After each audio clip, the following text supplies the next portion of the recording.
అదే RTV app వార్తల్ని క్షణాల్లో చదివే అవకాశం ఉంటుంది. ఒక న్యూస్ పేపర్, ఒక టెలివిజన్ ఛానల్ మీ చేతుల్లో ఎప్పుడూ ఉంటాయి.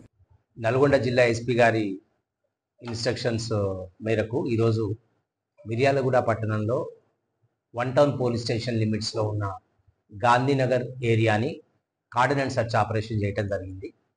దీంట్లో అందాజా 80 లోకల్ ర్యాంక్స్ మా పోలీస్ ఆఫీసర్స్, 2 ఇన్స్పెక్టర్లు, అందాజా 10 మంది ఎస్ఐలు, ఒక 80 members ASIs, head constables and constables, వాటితో పాటుగా district guards and narcotic dog వీటితోటి కార్డినెన్స్ సర్చ్ చేయడం జరిగింది.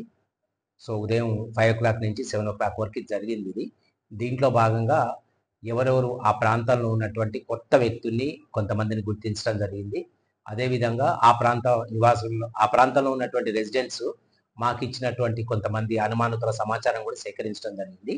దాంతో పాటుగా ఈరోజు అక్కడ ఒక 60 vehicles, unauthorised vehicles, number plates లేనివి, డాక్యుమెంట్స్ లేనివి, నెంబర్ ప్లేట్స్ ట్యాంపర్డ్ చేసినవి, దాంట్లో 2 వీలర్స్ అండ్ 3 వీలర్స్ 2 కూడా ఉన్నాయి. ముఖ్యంగా దాంట్లో ఒక 12 వెహికల్స్ నెంబర్ ప్లేట్స్ లేకుండా ఉన్నాయి. ఈ వెహికల్స్ ఎక్కడన్నా అఫెన్సెస్లో ఇన్వాల్వ్ అయ్యా అనే దాని మీద మేము ఎంక్వైరీ చేయడం జరుగుతుంది. దాంట్లో నెంబర్ ప్లేట్ ట్యాంపర్డ్ చేసినవి, అంటే నెంబర్ ప్లేట్ మార్చి ఒక 2-3 అక్షరాలు దాంట్లో చేంజ్ చేసి ట్యాంపర్డ్ చేసిన వెహికల్స్ దొరికినవి. అవి కూడా కొన్ని నేరాల్లో ఉన్నట్టు మాకు అనుమానంగా ఉంది. వాటన్నిటి కూడా వెరిఫై చేయడం జరుగుతుంది.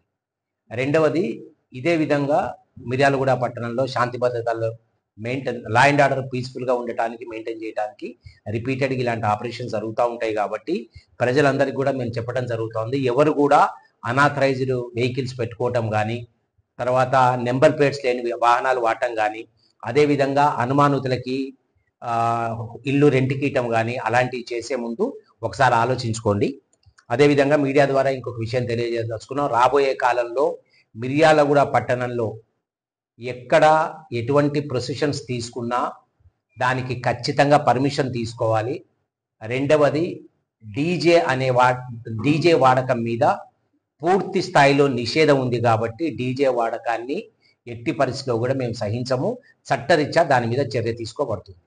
అదేవిధంగా ప్రొసెషన్స్ ఏదైతే పండగల సందర్భంగా తీస్తున్నారో అందరికీ కూడా మేము విజ్ఞప్తి చేస్తూ ఉన్నాము, పోలీస్ వారి సూచనలు తీసుకోవాలి, వాళ్ళ పర్మిషన్ తీసుకోవాలా.